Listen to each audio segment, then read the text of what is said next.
was taken down from social media platforms like YouTube and Twitter under the IT rules of this country, we saw the kind of furor that ensued. But tonight, a stunning new twist has emerged in the tale. Member of Parliament and an eminent lawyer in this country, Mahesh Jethmalani, has added a new dimension to this entire debate. Quoting a news report, the Member of Parliament alleged that the British Broadcasting Company, or the BBC, is up for sale. He alleged that the BBC needs money desperately, so desperately that it is being funded by Chinese state-linked Huawei. It's a simple cash for propaganda deal is what the senior lawyer claimed on Twitter. Now, while Jethmalani didn't link this piece of information to the recent documentary on Prime Minister, the timing of it is all too clear, many would say. Now, make no mistake, I am not claiming this link is a watertight one or that this documentary is a Chinese-funded propaganda piece against India.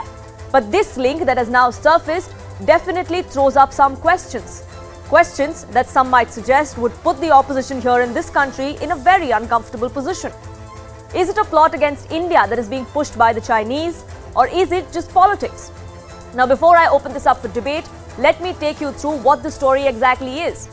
Now, Mahesh Jethmalani, while taking to Twitter this afternoon, quoted an article by The Spectator, which is a weekly British magazine on politics, culture and current affairs.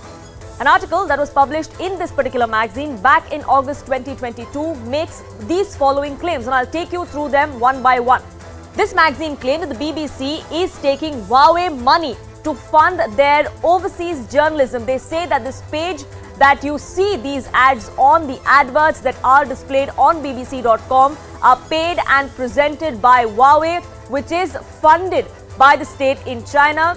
This is not open to readers in the United Kingdom, but only to readers outside of the country is what this particular article suggests. Another claim that has been made by this particular article or by this particular magazine is that the BBC Storyworks had produced these advertisements for Huawei and also for CGTN, which is a state broadcasting company like the BBC there in China. Now, another claim that this particular magazine article goes on to make is that Huawei's glossy advertisements were displayed on the BBC website, which is bbc.com. Like I said, not for readers in the United Kingdom, but for their overseas readers. They also went on to say that they did try and contact BBC about this particular partnership and wanted to get their word for it, but unfortunately, those answers weren't forthcoming. Now, that's the latest in a series of allegations against the BBC. But is it a one-off incident? Many would suggest it's not. As per research conducted by a professor at the University of London, this is what BBC's track record looks like. And let me take you through it year by year. In 1965, Indira Gandhi had, in fact, the BBC was banned due to partisan reporting when the 1965 war was taking place. In 1970, Indira Gandhi banned the BBC in India yet again. In 1984, it was accused of providing a platform to Khalistani terrorists. The same year, UK PM Thatcher intervened and sought the BBC's apology as well. Cut across many years later, 2008 is when the BBC called Pakistan-backed LET terrorists gunmen and not terrorists. In 2016, they referred to Burhan Wani as a charismatic leader. Burhan Wani, a terrorist who was accused of unleashing terror in Jammu and Kashmir, was called charismatic by the BBC. In 2020, they favoured anti-India elements during protests against the farm laws as well. That's really the track record as far as state-funded BBC goes. Which is why the question we ask here on Plain Speak tonight is, has the ecosystem in this country fallen for Chinese propaganda?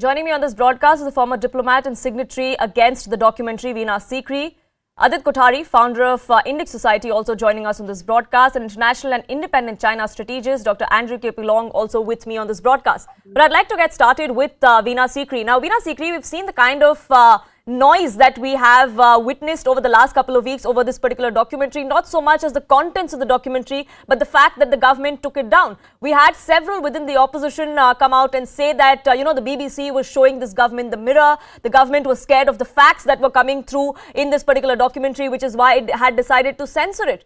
But have they just fallen to propaganda, not just of the BBC, but perhaps of the Chinese as well, given the new revelations that have been made?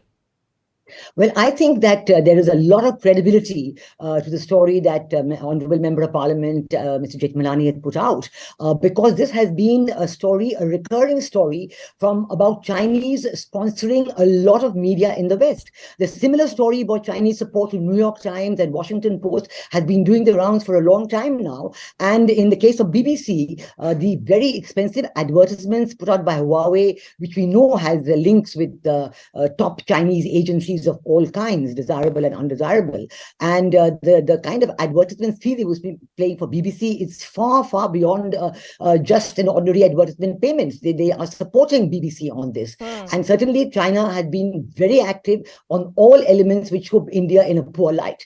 I would say that India has been very annoyed and dismayed with BBC's activities in India, as you have yourself recounted. It has been banned in the past. And even on the question of the map, they have, in 2021, they have apologized, but there are reports coming up again that once again, in circulating this documentary, they are trying to show the wrong map of India, a completely distorted map of India as far as the Indian state of Jammu and Kashmir is concerned.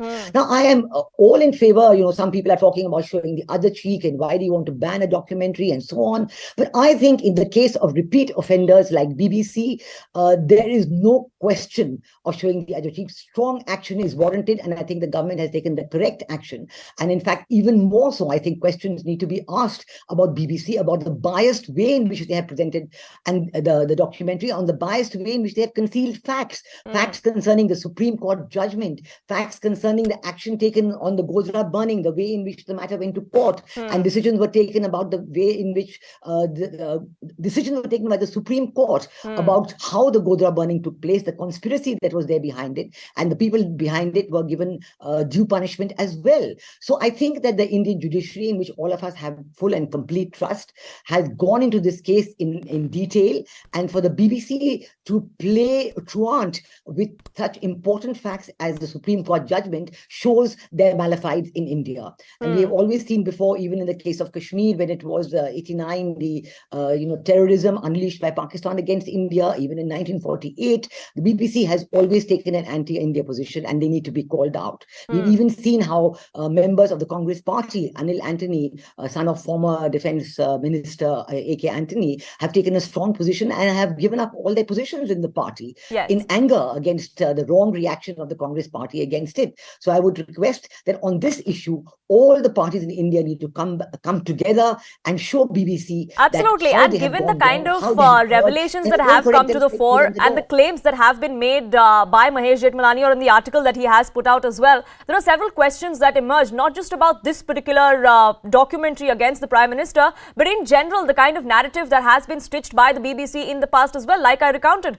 And Dr. Leong, now, like Veena Sikri was also pointing out, it's not just the BBC that China or Chinese companies have been said to have invested money in. There are several foreign outlets, and millions and billions of dollars are being invested by China to propagate their side of the story in foreign media outlets. That has been the allegation for several years for several organizations outside of India as well. Is that something that we see China doing with the BBC against India, against several other countries as well? Sorry, is that question for me? Dr. Leong, yes. All right. Well, I think that just because China has placed advertisements in a journal or a newspaper, and that's the reason to say that that journal or newspaper would be in China's pocket, I think it's total nonsense, because a lot of government organizations place adverts in all over the place. But as far as the BBC is concerned, I think that the Right Honourable Member of Parliament and other people do not seem to have done their homework because BBC is banned in China. Okay? I mean, check it. BBC has been banned in China because they're so anti-China. And then you read the stories on the BBC on China, you can see that there is a 360 degrees kind of push against China. And that's why the BBC has been banned. Now, I don't know whether the BBC is anti-India, but definitely they are anti-China. Sure. There rests my case.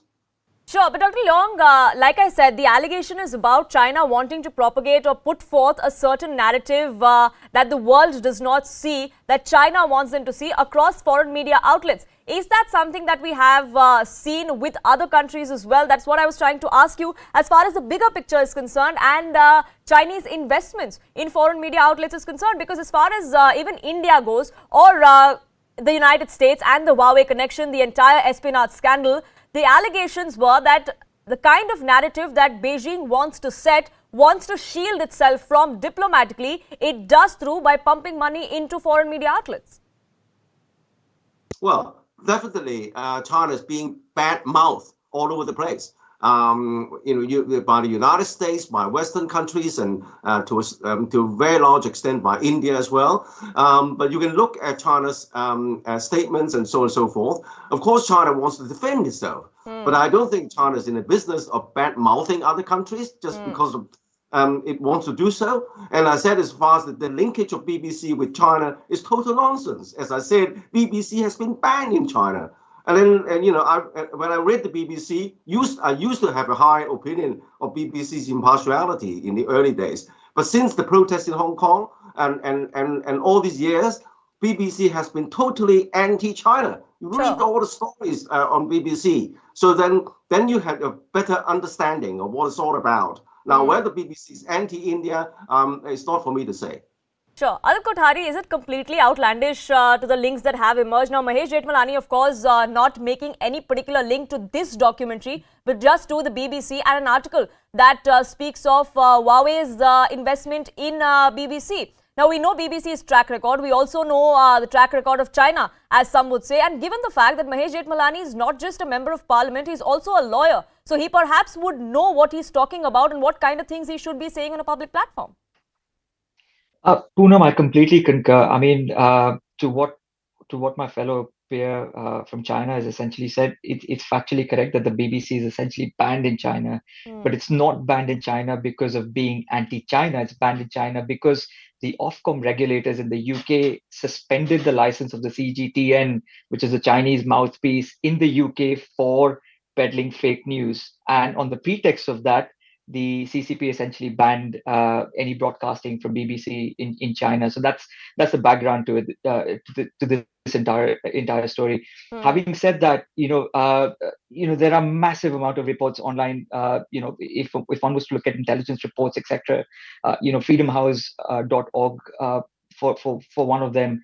And there are claims that China is involved in meddling with media, not in 1, 2, 3 countries, but in 30 odd countries. And this expands across continents, into Africa, into Asia Pac, into Americas, into Europe. So, under President Xi, this has been China's game to sort of try and, command some level of amplification within the media outlets so that they can at least prevent the anti-China sentiments being portrayed from those media houses. But now I think we're seeing this standard coming against India, where there's essentially where the media houses are being used to peddle anti-India narrative on a frequent basis, whether it be related to Pakistan, whether it be related to how India is essentially handling its minority communities, or how India's economic ambitions are looking globally. Sure. And coming back to the BBC, this particular documentary, if we bring back the fact that this perhaps could be malicious propaganda like the central government also speaks of. And Meena Sikri, the fact of the matter is, and some facts that we need to put out for our viewers also in perspective, is the fact that the man at the helm of this entire report that the BBC talks of is Jack Straw. Now, his links with the Chinese, his links is with Pakistan and China is also something that is often spoken of, not just in the United Kingdom, but outside as well. He is someone who has in the past also made several comments in favor of China against India on multiple occasions. So that is also something that needs to be looked at, whether or not there was really this nexus that wanted to put a certain kind of anti-India narrative. Absolutely. I think the credibility of senior individuals like Jack Straw, former foreign minister of the UK, are very, very low, because he was the one who supported the report that Iraq had weapons of mass destruction, on the basis of which America invaded Iraq. And we know the disastrous and the horrible, horrible humanitarian consequences of that. And there were no weapons of mass destruction. And now it comes out that they knew there were no weapons of mass destruction, but the report was presented in a way that enabled the invasion. So I think that the credibility of people like Jack Straw is very low. And I'd like to say at the same time that there's a huge and growing demand in the UK itself for an investigation into how this documentary against Prime Minister Modi became made. There are members of parliament in the UK, more than one member of parliament, who have made this demand that let there be an investigation into how this documentary was made. And one person has even asked the BBC in the letter, an honourable member of parliament, Rami Ranger, that who are the people who worked on this documentary in BBC? Who are they? Are they people from Pakistan who have supported it? So I think this whole question of how such a malicious, malified, presenting facts in such a malified manner documentary has been made is a source of great anguish and angst within UK, and certainly within India as well, because it harms the Hindu-Muslim relations in UK, it harms the communal harmony in India, it harms India-UK relations. It's a very disastrous situation. So how and why did it come to be made? Who sponsored it? We know that BBC does a lot of sponsored programs. They make documentaries based on support they get from certain quarters. Who were these quarters? Who gave the support? So I think the need for an investigation is very important. There have been campaigns, there have been signature campaigns against it. We've gone into the tens of thousands by now. And I think it is high time that we pursued this and had an investigation and got to the bottom of it. Who supported the making of this documentary? Absolutely. And what were the intentions as to why they wanted such a documentary to be put out? Because at the very least, there's complete disregard for the highest court of this country, the Supreme Court, which has given the clean sheet to the Prime Minister back when he was the Chief Minister in the 2002 Gujarat riots. Radit Kothari, that is something that the opposition does not want to talk about. They keep talking about how this is censorship, that, this film was taken down, the government went all the way out to try and block it. But despite that, there are people in this country who've been wanting to watch it. But if there are facts that are twisted, if that documentary only shows one side of the story and not the other, then shouldn't the opposition in this country also be talking of that? Add to that, we now have allegations like these coming to the fore. Do you think that this entire ecosystem who was trying to paint the BBC and this particular documentary as something that was the epitome of truth, today is left completely embarrassed? Absolutely, Poonam.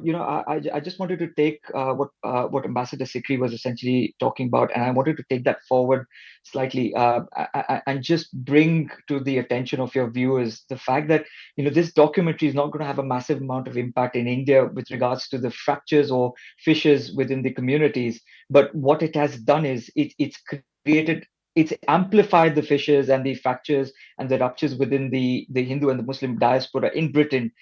So much so that, a 16-year-old girl, she went on to sort of voice her opinion against this particular rabid and, absolutely malified reportage of the BBC on her Instagram account. And she was essentially pulled up by her Muslim peers and colleagues in her school.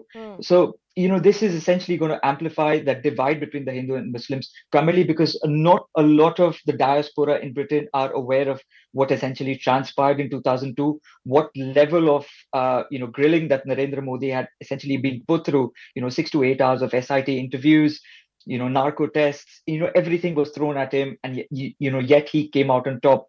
So BBC's attempt to sort of diminish the highest court of India, which is the Supreme Court, in this attempt has, it's more demonstrable in the United Kingdom rather than India. So the impact of this will be felt in the diasporas in United Kingdom, in Australia, in United States, etc., where there is not a lot of information available about what kind of grilling or what kind of Q&As the Supreme Court of India had essentially gone through before, ensuring that Narendra Modi was essentially given that clean chit. So, we as the Indian diaspora are extremely worried about that aspect of what's going to play out in the next couple of years.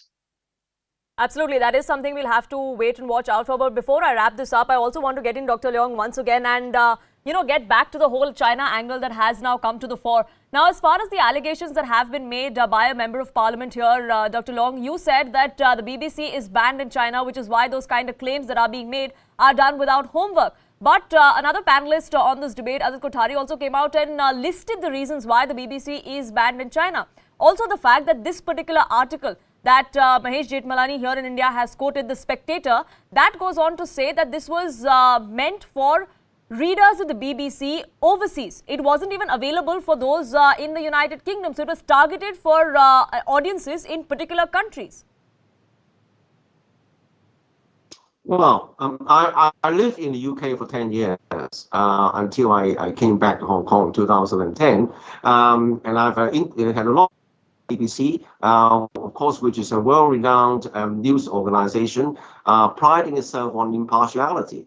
But I'm afraid, from China's perspective, it's all anti-China. It's not just about that incident that the BBC was banned, even though that may be one of the reasons. But if you read all the BBC, just check the BBC website. Look at the things on China, not just on India. You see, BBC is really, and that's why it's been banned largely, not just because of one single incident.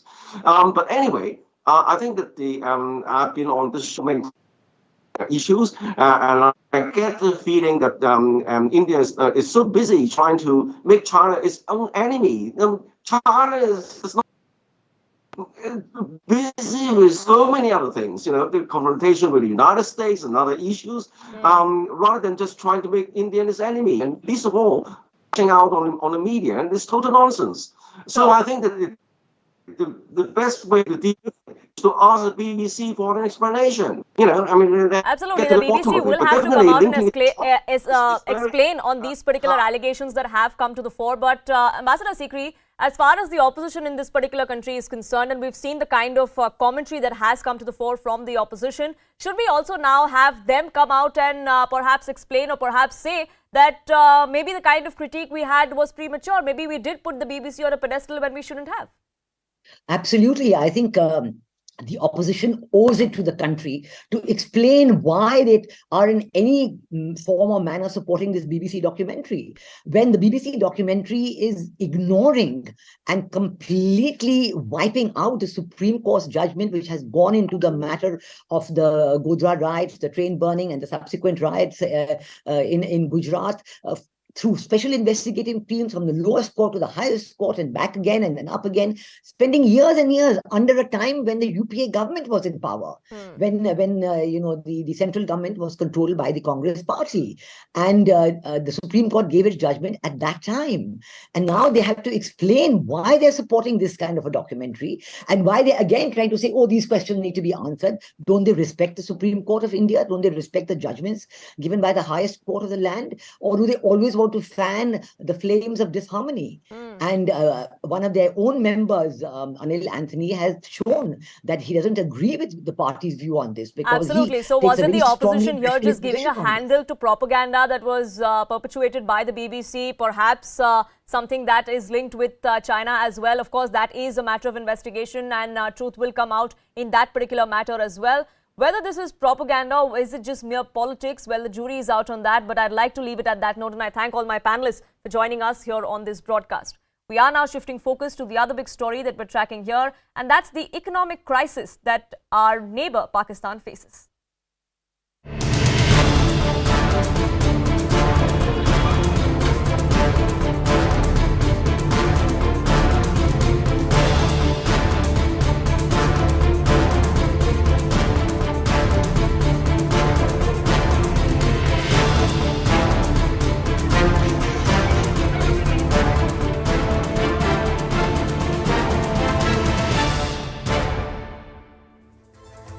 Amid worsening economic crisis in Pakistan, an IMF team has now reached the country.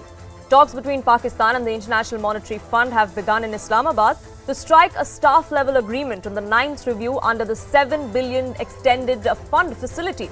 The IMF team will be in Islamabad until the 9th of February.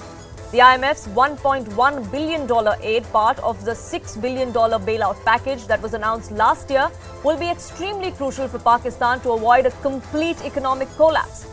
A Prime Minister of Pakistan, Shehbaz Sharif, said that he is confident that the government will reach an agreement with the IMF this month, which would help out Pakistan get out of these difficulties. He also said that he hopes that the IMF loan revival would help unlock inflows from friendly countries and multilateral lenders. Remember, this also comes at a time when the Prime Minister of Pakistan has gone on record to say that I am extremely ashamed to go around our allies with a begging bowl asking for funds. So the IMF bailout really is the only way out for Pakistan out of this crisis, out of a hole that they have dug themselves, many would say. But that bailout by the IMF is easier said than done. The International Monetary Fund is in no mood to let Pakistan have it easy. There are certain preconditions that have been set. If complied with, and only if complied with fully, will Pakistan get that much needed relief. Now, there are several proposals that have been made by the IMF, but the biggest one is for Pakistan to cut its military spending. According to a source in the Pakistani Finance Ministry, the establishment is worried about IMF's rigid and tough conditions. There are these demands that have been laid out by the IMF on the table. The source within the Finance Ministry in Pakistan has also revealed that the IMF delegation has been repeatedly asking for an audit of the country's defense bills. Here are some of the preconditions that have been set by the IMF. Demand 1 is that Pakistan make cuts in its defense budget. They're also going on to say that these defense pensions are part of the budget. They should be shown as part of the budget, something that the Pakistani establishment has not been doing so far. They also then go on to say that pensions of defense personnel, which amount to about 400 billion or so Pakistani rupees, so far have been shown as civil expenditure. That should also be included in the military budget. Only then will they be able to look at the military budget as a whole and then see where cuts can be made and how that can be counterbalanced with the budget for the rest of the country. The IMF has also flagged the fact that 26% of the national budget in Pakistan is spent on defense, and that is something that the country cannot afford. They also want an assessment of expenditure of defense in the last few years. Now, it is a catch-22 situation for Pakistan, and I say that because just yesterday we had a terror attack that have claimed over 90 lives at last count in Pakistan. At such a time, can Pakistan actually comply with the IMF setting terms about the budget that is spent on military or on defense?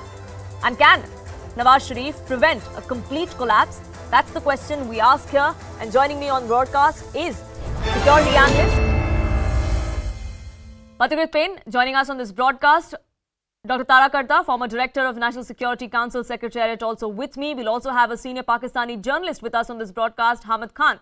But Dr. Tara Karta, getting you in first as far as what exactly seems to be ailing Pakistan as far as the economy is concerned. And there are multiple reasons for it. Many would suggest it's they've dug themselves too deep in a hole that they created, and now only the IMF can actually pull them out of this particular hole.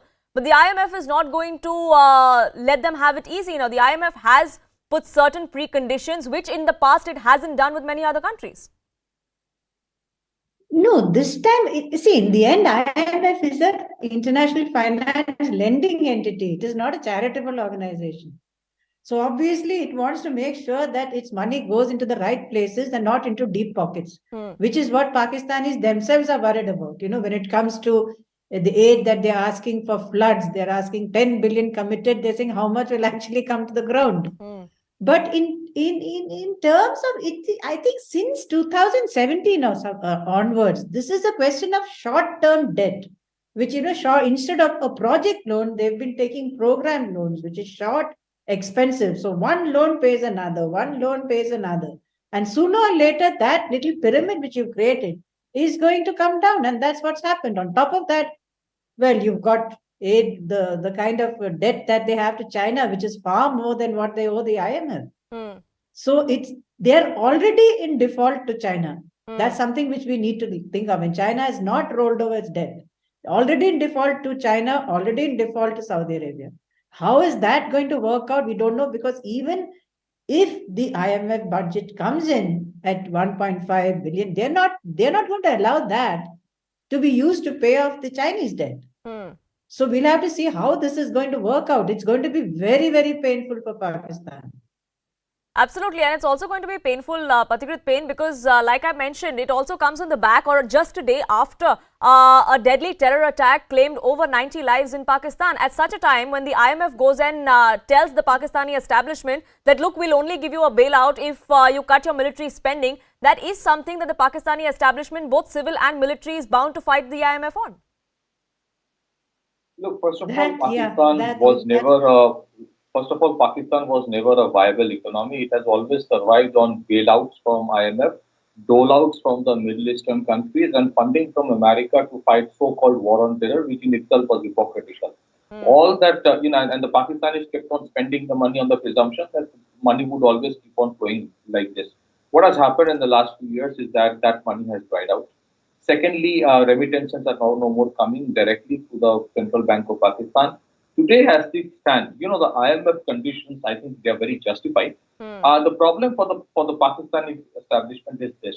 The nature of power structure is known to all. If Shehbaz Sharif tries to cut down Rawalpindi, then Shehbaz Sharif will himself be cut down into unlimited number of pieces by Rawalpindi. This is the reality. He survives on the blessings of the deep state of Pakistan, which is the military establishment. Now, if you look, you're right that there is a problem of terrorism that Pakistan is facing, which is, of course, its own creation. But IMF is not talking about cutting down on military expenditures, which is purely for military purpose.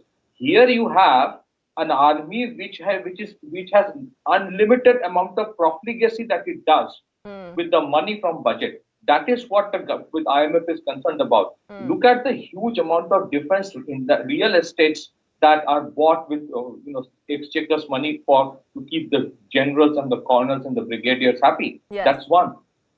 Second is, of course, this is one of the very few countries in the world where there have been 13 times it has been bailed out by IMF.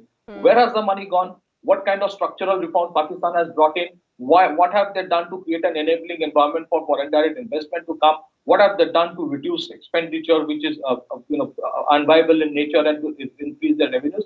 They've done nothing. So that's the question for IMF. The question is, where would this money go? Invariably, it has always gone up.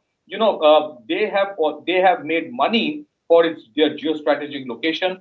First, to create terrorists during the so-called war against Soviets. Then they made money by playing a victim card to fight war on terror. Now they are trying to make money because of the flood issue. Eventually, it is the 10-15% elites which have always siphoned off the money. This time, the IMF is trying to do some kind of strangulation on that very thing. But it is very difficult for Pakistani government to do. I think this was the last time they had an opportunity to reform themselves, because 32 years back, we had a similar situation. From the verge of bankruptcy, India emerged as the 5th largest economy. So it's doable. But Pakistan's problem is that there is always a question on its intent. IMF does not trust the integrity of the government of Pakistan. That's the biggest problem. Even if they raise the price of petrol and other essential commodities, the purchasing power of people of Pakistan is heavily compromised today. They cannot buy, which means the revenue of the government of Pakistan will not go up. What it would end up is creating a parallel economy which is already existing. Money will flow, oil will flow in the black economy from Iran. So the reality is this. Yes, there is a problem of terrorism, but Pakistan government, Pakistan army has never fought terrorists. They themselves have outsourced the fighting of war to the jihadis. So they don't want to fight in any case. Even today, Pakistan army has a very limited role in terms of fighting the terrorists. They have been saying that we don't have funds. It has never been interested in fighting major wars. That's the reason they created all these non-state actors. So the reality is this: Pakistan as a country is owned by the deep state. If the deep state's money is cut down, then Shehbaz Sharif government will fall. I think Imran Khan is looking at it as some kind of a blessing, because his popularity will go up, because the so-called uncomfortable task Shehbaz Sharif is being Yes, also the fact that there are elections that are around the corner and Pakistan does not even have the money to hold those general elections is what one of the reports had also claimed. So this bailout is important on multiple levels. Hamid Khan, senior journalist from Pakistan, also joins us on this broadcast. And Hamid Khan, how exactly is Pakistan hoping to turn around the entire situation? Because it's not about whether or not the economy is going to collapse or, whether that can happen. The question many are asking today, not just in Pakistan but around the world as well, is can a complete collapse be halted? Thank you very much, Poonam.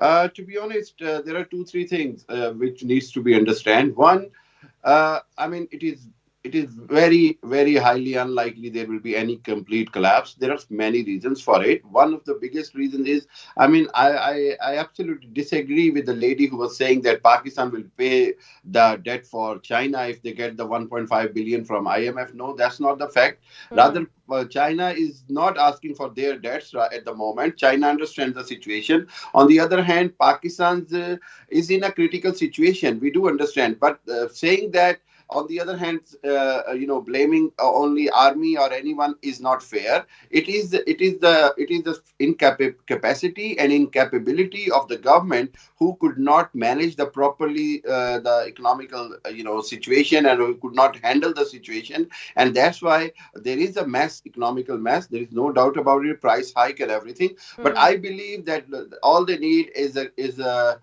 will to resolve the issues, is a will to resolve the economical matters, and then they need to have a proper planning. And I believe, and I have resources which are confirming that China will rather support rather than asking for their debts back. There is no way that China is asking at this moment. China do understand that Pakistan-China friendship is not only for financial. It is a relation of the two brotherly countries. But that also countries. serves the purpose of China, isn't it? Because they are known to debt trapping countries like Pakistan, like Sri Lanka. Many would suggest that that works in the favor of China as well.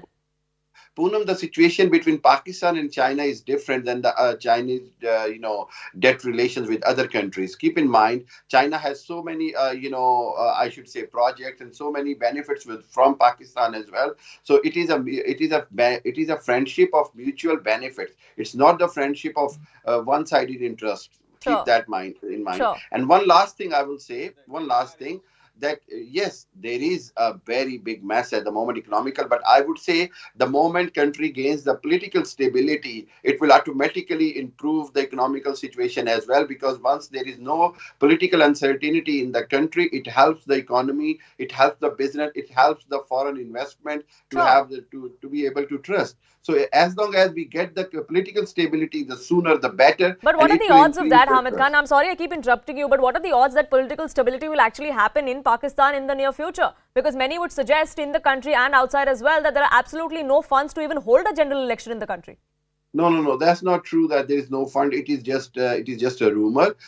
Yes, there are some texts which they are trying to delay the election, which will be very harmful. There should not be any delay in elections for any reason whatsoever. And yes, there is a popularity of Imran Khan, and the government is scared of popularity of Imran Khan. But I believe that let the people decide and let the people choose who they want to be run or lead. And if Imran Khan comes in power, or if the remaining government comes in power again, either way, the country will have better economical and political stability once the elections are conducted in Pakistan. And I think that is a very critical point. As long as the caretaker government is there, you will see a big change in the stability and in help for Pakistan from different countries as well. Sure, the political stability might help the situation, but it definitely not is going to be the solution, Dr. Tarakarta, isn't it? Because it's not a secret that it's really the military establishment that calls the shots in Pakistan. The civil government that is in place, the civilian government that is in place there is merely a puppet. Poonam, there is only one thing that why I emphasize on political stability. Then the government can take a hard decision. Sure. Whether it is but would the military actually allow that hard decision to be taken? And I want Dr. Tarakarta to come in as well, because that decision is something that needs to be taken as far as military spending is concerned too, and that's what the IMF is also pointing out at, Dr. Tarakarta, isn't it? Absolutely. In fact, it is really sad that I'm sure Hamid Khan himself will admit that the shots in all matters, you have army chiefs going out to get loans. The army chief went to Beijing, he went to various countries, he went to Saudi Arabia. So they are as much involved in the economy as the civilians seem to be, which is very unusual in a democracy where you have the army going out. So it's not so much a question of, political stability per se, like you said correctly. Any government which comes in, and I'm surprised Imran Khan wants to come in at this point. is going to have to take some very nasty decisions. Hmm. There is no easy way out. Political stability by itself is not going to bring fiscal stability because there are very few loopholes left. I mean, you've got gas going to be increased, the electricity prices are going to be increased, the flour has increased, the vegetables have increased. Everything across the board, if it's going to increase, it leaves very, very. I mean, I'm already, you can see, the kind of things which you're showing on your screen. People protesting because there's no wheat, there's no gas. These are not things which can political. I mean, I'm even surprised that you're considering elections at this point. I mean, the urgency now is to sort this problem out as soon as possible. And one hopes that Pakistan will be able to do that. Absolutely, because it's not just about political instability, Pathikrit Pain. The crisis is mammoth one at that. The forex reserves are at a 9-time low. At last count, I may be mistaken, but at last count, the Pakistani rupee was 250 rupees to the dollar. We've seen the GDP go slumping over the last few years.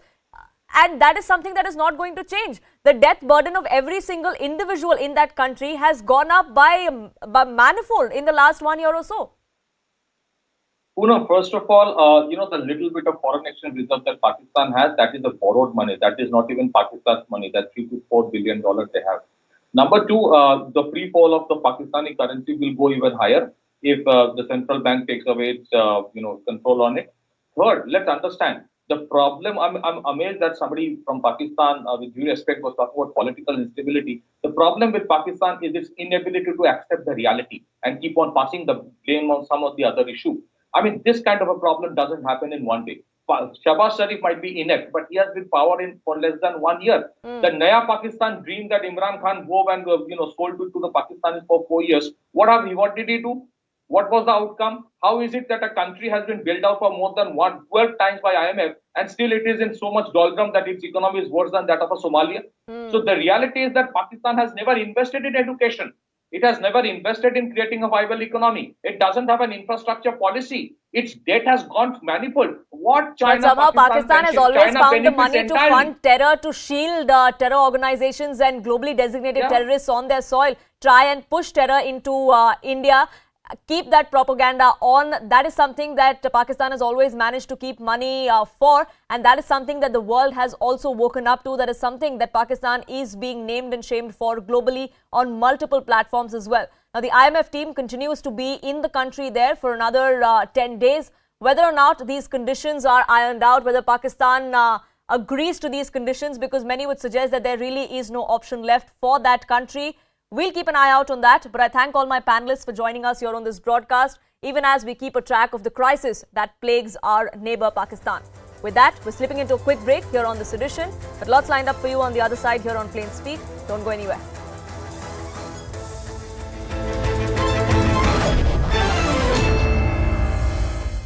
To pitch an anti-Modi message, that has always backfired for the Congress. So, as the Bharat Jodo Yatra ends, there is still enough that has been done to take on the BJP and Prime Minister Modi's political arsenal.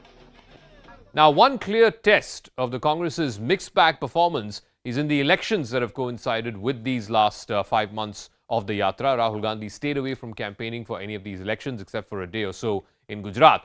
And let's talk about the Gujarat Assembly election results. The Congress had its worst ever performance, losing its deposit in 41 seats, being brought down to just 19 seats with a vote share of under 40%.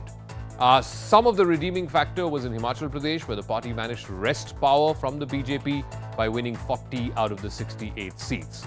There was, of course, the municipal corporation polls in Delhi, a state where the Congress ruled for 15 years uninterrupted. It was routed to just 9 wards. In the Munugode by-polls in Telangana, the Congress was reduced to 3rd place, again in a state where it used to be a 2-horse race between the TRS and the Congress. Now the Congress has been relegated to 3rd place. But then it had success in by-polls in Sardar Sheher in Rajasthan, where it is currently in power, and so indeed in Chhattisgarh, in Bhanu Pratappur. Both of these states, Rajasthan and Chhattisgarh, it is the incumbent party in power. But it did lose the Adampur by-poll to the BJP. It was a high-profile clash. Kuldeep Bishnoi, who used to be in the Congress for a number of years, he switched sides. He joined the BJP and he won on a BJP ticket in Adampur. Now that the Bharat Jodo Yatra has concluded, the Congress is positioning itself even more to be at the forefront of the opposition to take on the BJP in 2024. But here's the reality check. Some of these anti-BJP parties, whether it's the DMK, the PDP, the National Conference, and the Uddhav Thackeray faction of the Shiv Sena, did join the yatra in different legs of this yatra. But most opposition parties are not rallying behind the Congress. 21 like-minded parties were called for the concluding function. Only a handful turned up. Even some parties which are allies of the Congress, the JDU, the RJD, with whom it runs a government in Bihar, even they decided to stay away. So let's break down which are the parties who turned up and which are the parties who decided to give this invitation a skip. The parties that did turn up, there was the DMK, a representative was there in today's function. The NCP did join this yatra at one leg when it was traversing through Maharashtra. There was the PDP. You saw Mehbooba Mufti joining the yatra a few days ago in Pulwama. In Banihal, the National Conference leader, Omar Abdullah, he had joined as well. And then, of course, there were the smaller CPI and CPM parties which joined through the course of this yatra.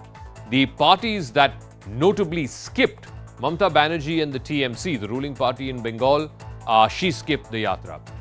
In Uttar Pradesh, even as the yatra traversed through Uttar Pradesh, the Samajwadi Party, which used to be an ally of the Congress Party in the 2017 polls, they skipped as well. We didn't see pictures of Akhilesh and Rahul Gandhi. The TDP, which is fighting the Congress in Andhra Pradesh, the TDP too has skipped large parts of the Bharat Jodo Yatra. The interesting thing was the JDU and the RJD, both allies of the Congress, while they're ruling in Bihar, both of those parties stayed away from the concluding program today. The BSP too, remember the BSP and the SP had this grand alliance in the UP elections last time around, in the Lok Sabha elections. The BSP too stayed away. And in this concluding function, we did not see any member from the JMM or from the VCK or any of the other smaller parties that are already allied with the Congress. Two parties, notably in the opposition, that were not even invited, the Aam Aadmi Party and the BRS. Meanwhile, the Bharat Jodo Yatra may have established Rahul Gandhi as a serious contender, but the Congress, like I said, is far from being the fulcrum of the opposition. The party has been losing state after state since 2014. Can the Yatra change its fortunes? There's also been an exodus of senior leaders, some of whom were considered close to Rahul Gandhi's inner circle. They too have largely made a beeline for the BJP. There's also the problem of growing infighting in state units. Remember states like Rajasthan, Karnataka, which are going to polls this year. There is deep infighting between senior leaders of the party. And the party still has no narrative other than targeting Prime Minister Modi while countering the BJP's poll machinery. And there is still no clarity on what the Congress actually stands for. So how can it take on an opponent which has only been getting bigger and stronger in the last 9 years? So Rahul Gandhi's Bharat Jodo Yatra concluded after passing through 12 states and 2 union territories over 135 days. The foot march that started from Kanyakumari in September culminated in Rahul Gandhi unfurling the tricolour at Lal Chowk in Srinagar. According to the Congress, the objective of the yatra was to unite the country, which the party claims has been divided by both economic inequalities as well as religious polarization fomented by the NDA government. But the goal of the yatra itself was to rebrand Rahul Gandhi and galvanize the Congress cadre ahead of the 9 state elections that are slated for this year, and of course, the big one, the 2024 Lok Sabha election. So first, let's break down this 3,500 kilometer long journey of the Bharat Jodo Yatra. It started over 135 days ago. It started from Kanyakumari, traversed all the way through large parts of Kerala. It was there in Kerala for a good 10 days plus. Then it went up to Karnataka, where, remember, it's a poll-bound state, so therefore Mr. Gandhi spent a considerable amount of time traversing through the length and breadth of Karnataka, then moving into Maharashtra, where it spent about a week or so. It was also there in poll-bound Madhya Pradesh very briefly. Remember, Madhya Pradesh goes to polls later this year. It did slip into Gujarat just for a day of campaigning, bang in the middle of the Gujarat election. That, of course, did not necessarily translate well for the Congress party. Then off into Rajasthan, where in Kota, Dausa, Alwar, and finally making its way into Delhi in late December. There was a controversy then as well, of course, around Corona and not being allowed to have mass gatherings, after which it took a break in the last week of December, the first week of January, and then it resumed again earlier this month through Haryana, into Punjab, and then 10 days ago entering into the state of Jammu and Kashmir, finally culminating, like I said, yesterday with the tricolour at Lal Chowk and today's rally at the Sher-e-Kashmir Stadium. But it's not like this 3,500 kilometer long journey was without its share of controversies. Over the last 135 days, like I said, it started off in Tamil Nadu where the BJP attacked Rahul Gandhi for wearing a t-shirt that was allegedly over 40,000 rupees. Then the Congress tweeted a picture of khaki shorts, saying that khaki shorts is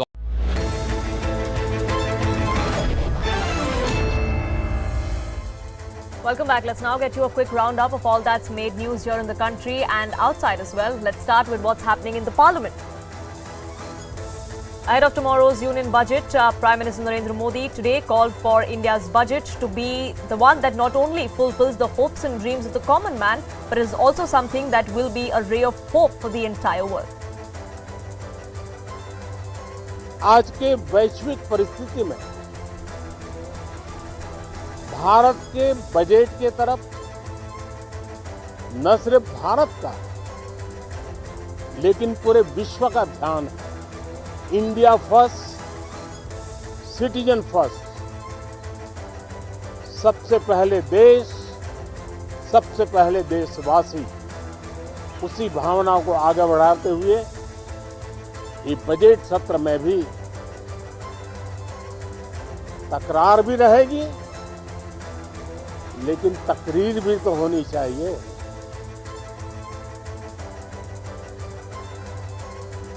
President Draupadi Murmu delivered her maiden address to both houses ahead of the budget session of Parliament. She cited Article 370 abrogation and triple talaq as one of the major decisions that were taken by this government.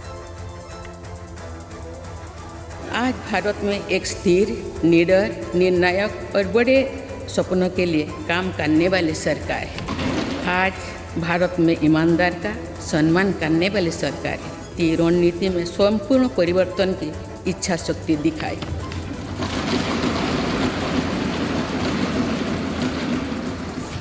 Surgical strike से लेकर आतंकवाद पर कठोर प्रहार तक, LOC से लेकर LAC तक, हर दुस्साहस के कड़े जवाब तक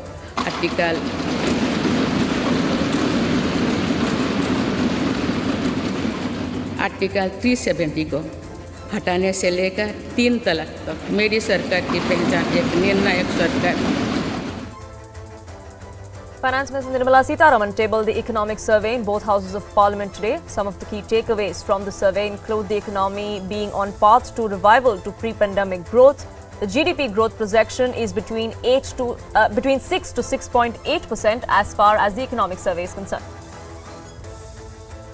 We had the International Monetary Fund release its World Economic Outlook update, and they maintained India's GDP forecast or estimate for current financial year at 6.8, next financial year at 6.1, and importantly for 24-25 they kept India's real GDP growth forecast at 6.8%. So they show an acceleration of India's GDP after a slight dip which they estimate for the next financial year. Andhra Pradesh Chief Minister Jagan Mohan Reddy declared that Visakhapatnam is going to be the state capital and that he would be functioning from the port city. The Chief Minister was speaking at the preparatory meeting of the upcoming Global Investor Summit here in the national capital. Here I am to invite you to Visakhapatnam, which is going to be our capital in the days to come. I myself would also be shifting over to Visakhapatnam in the months to come as well. And we are organizing this global summit, investor summit in Visakhapatnam on March 3rd and 4th. And I take this opportunity to personally invite all of you to this summit. Khelo India Youth Games kicked off with a colourful opening ceremony at the Tatya Tope Stadium in Madhya Pradesh's Bhopal.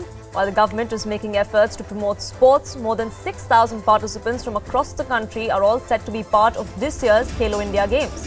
This year marks the 5th edition of the multi-sports event with 27 events being included.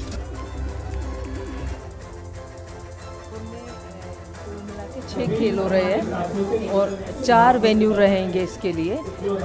इसमें आज table tennis की शुरुआत की गई है। Table tennis के 6 matches हुए हैं, 3 लड़कों के और 3 लड़कियों के। इसमें हर गेम में 8 टीमें जो हैं वो पार्टिसिपेट कर रही हैं, 8 बॉयज़ की 8 गर्ल्स की। फर्स्ट से फुटबॉल शुरू हो जाएगा, 6 से जो है लॉन टेनिस शुरू होगा और 7 से वेट लिफ्टिंग शुरू हो जाएगा।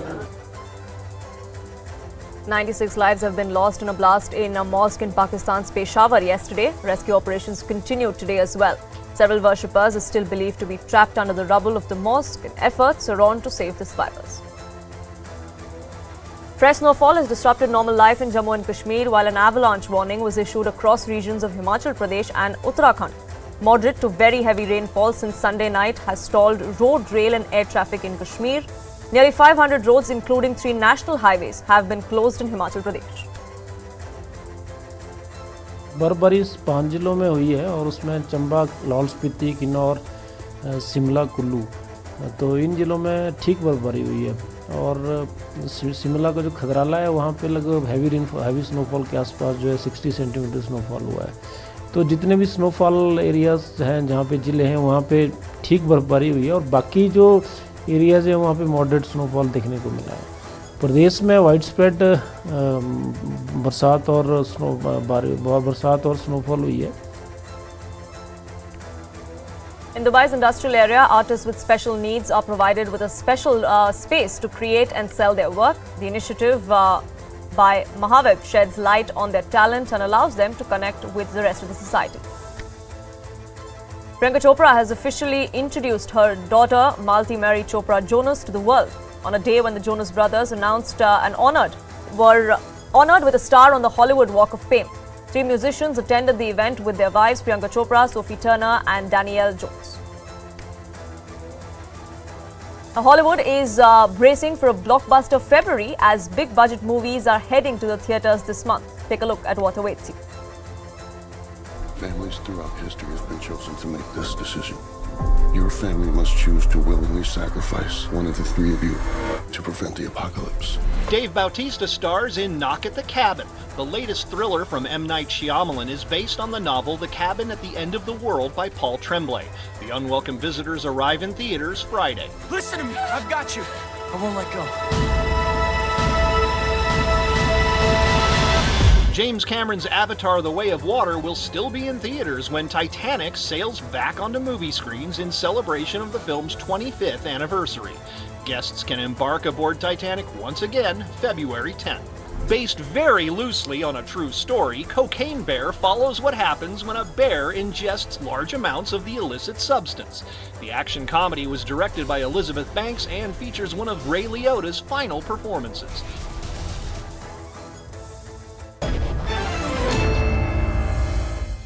But that is a wrap from me on this edition of Plain Speak, but we leave you with visuals of a mother elephant teaching her calf how to cross the road.